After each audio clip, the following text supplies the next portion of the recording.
Yo, what is up, you guys? It is Stealth here. I'm bringing you a little commentary today, and that was a little fast, don't you think? It was going to be a little bit or it is going to be a little bit of a Xbox One versus PS4. As you have seen through the E3 event this week, a lot of shots fired between the two.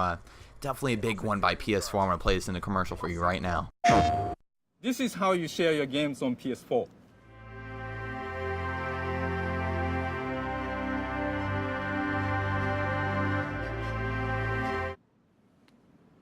Thanks. PlayStation.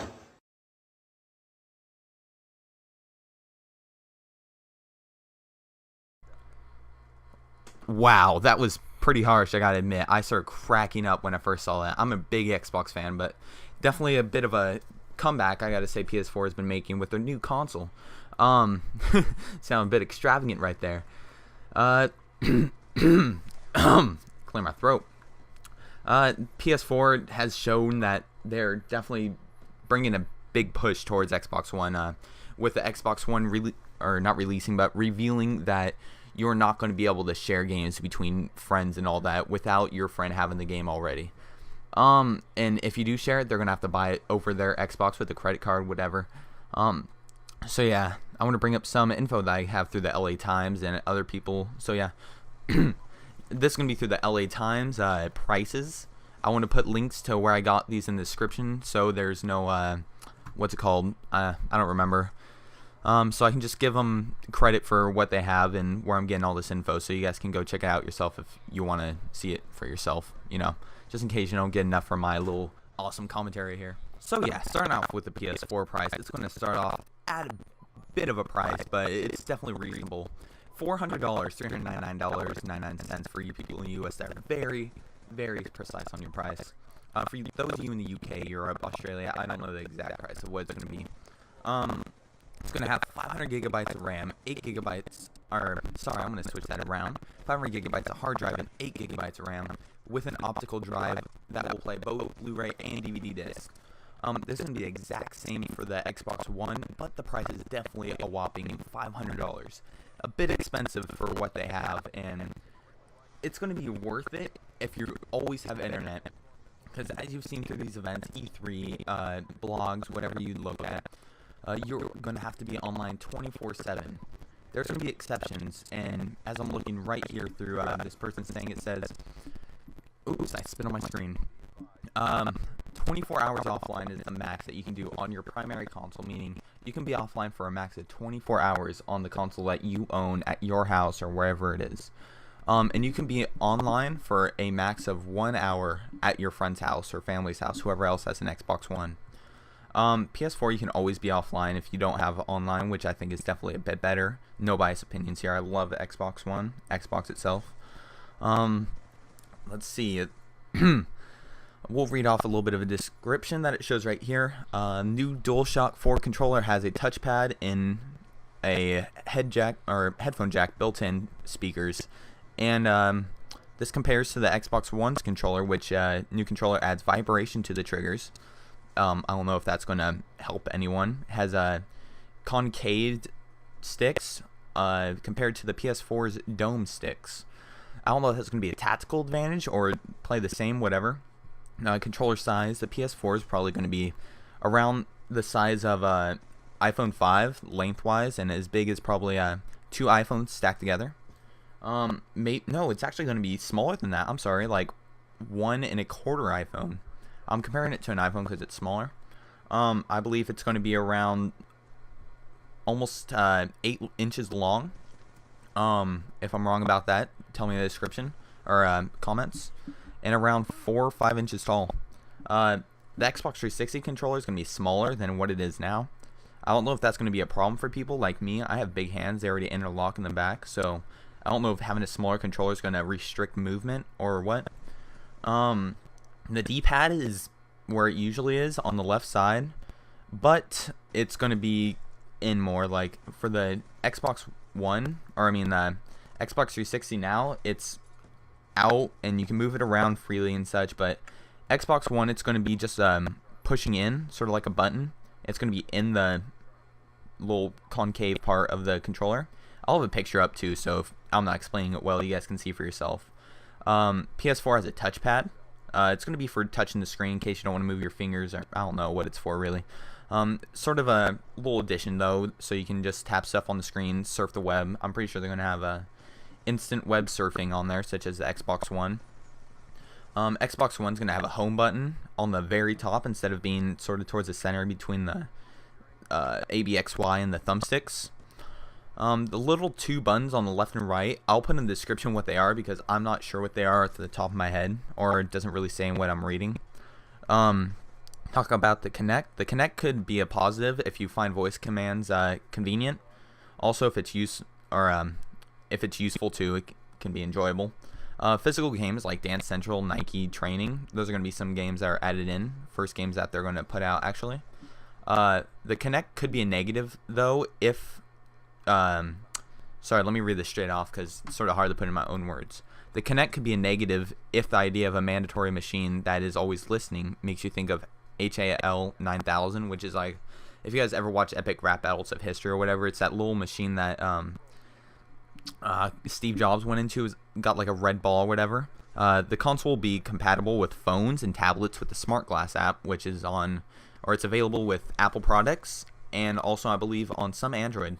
For comparison, Nintendo Wii U will, just to put it in, it's going to be retailed at $349. Definitely a bit pricey for that thing, but why not? Gaming online and offline. With the Xbox One, after you download your game on or installed it via disc, whatever, for up to 9 members in your household, you can play this game at any time on any Xbox, no disc required, because it's going to be playable through a cloud system. And right here it says, in order to make that sort of cloud storage possible, though, Microsoft is requiring the Xbox One be connected to the internet at least once every 24 hours. So that's why it says you can be off for a max of 24 hours and whatnot. Or at least once per hour if you're accessing your game library from a friend's house. This feature has been criticized by gamers such as me. I love Xbox, but I'm definitely criticizing this little addition they're making.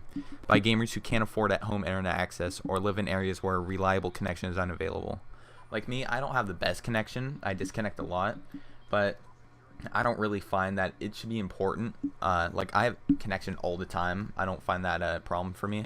For you, though, it may be a problem, and I think it's sort of stupid because you shouldn't have to always be online to play a console.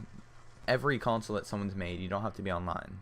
And the cloud storage is cool, but I think that should just be a addition, like some that you can program on and off, mattering on where you are and what you want to do. So yeah, PlayStation 4 will allow unlimited offline gaming, no online connectivity required. Sony's cloud services, though, they haven't been detailed, and they'll be available in 2014, which is, I believe, when everything's being released and completed, whatever. Game sharing and used games. Start off with Sony. Sony will not restrict the sale of used PlayStation 4 games, and it will not prevent sharing your first-party games. So games you first bought, you can share it with your friends, whatever, go sell them at stores. Pretend you did not hear that. Wow. Sony has said, though, it is not enforcing the DRM, the digital rights management, such as Microsoft. Let's go with Microsoft right now. Microsoft will allow you to give one Xbox game away by license transferring, which is what you can do right now on Xbox 360, but because this is running off a cloud system, you're installing the game once you have the disc onto your hard drive. And Xbox 360, you just have to put the disc in and it goes, but this is so you can play online anywhere you want, even though, like, let's say you forget your game or whatever. I don't know if you're going to be able to do this. Let's say you rent a game. I don't know if you're going to be able to rent games anymore. The ability to loan or rent games will not be available at launch. Okay, there it is. The ability to sell a used game, though, to a retailer like GameStop will be left entirely to the publisher of the game. So, to bring as an example, Activision, let's say they put out another Call of Duty game in the next coming years. They're going to be the ones to decide whether or not they can resell that game. So maybe someone will have to buy the new game, which is going to be an up for the people making the game, but it's going to be a down for people who want the game, because maybe they don't have enough money for a new version, but they have enough for a used version. So it's going to be some bit controversial. I want to skip the whole thing about gaming and what games are coming out, because you guys can just look that up for yourself. It's all up to you. I don't find it important. I'm just bringing this to what the systems are providing. So as you guys, if you watched the E3 event, you saw the reveal of Skype and watching a movie at the same time. I don't find this very important. It's cool and all, just as an addition again, but it's not something that I would want. As it says, Microsoft aims to make the Xbox One a one-stop entertainment hub that merges TV, music, and gaming. So it's not going to be more of a gaming device, it's going to be more of a media.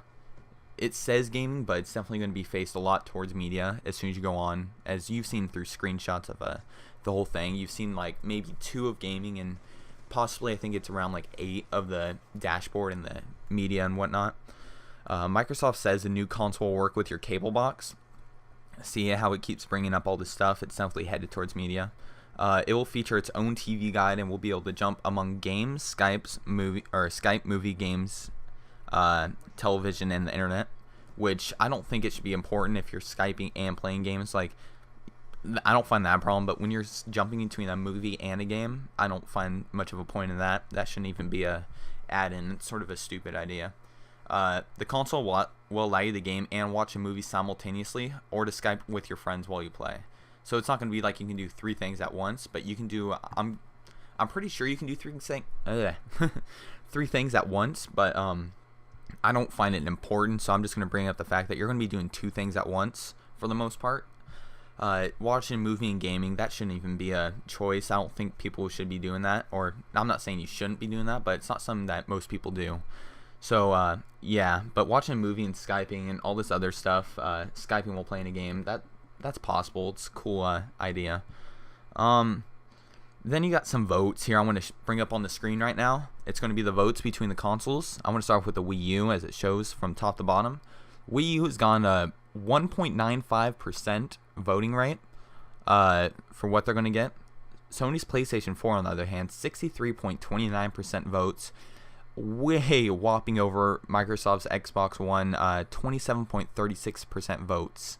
And then people who sticking to their old consoles, 7.4% votes, more than the Wii U. Sort of sad. I'm sorry, Nintendo. But yeah, that's been a commentary today on what the Xbox One versus PS4 is all about. Peace out, you guys. Hope you enjoyed. Don't forget to comment, rate, and subscribe.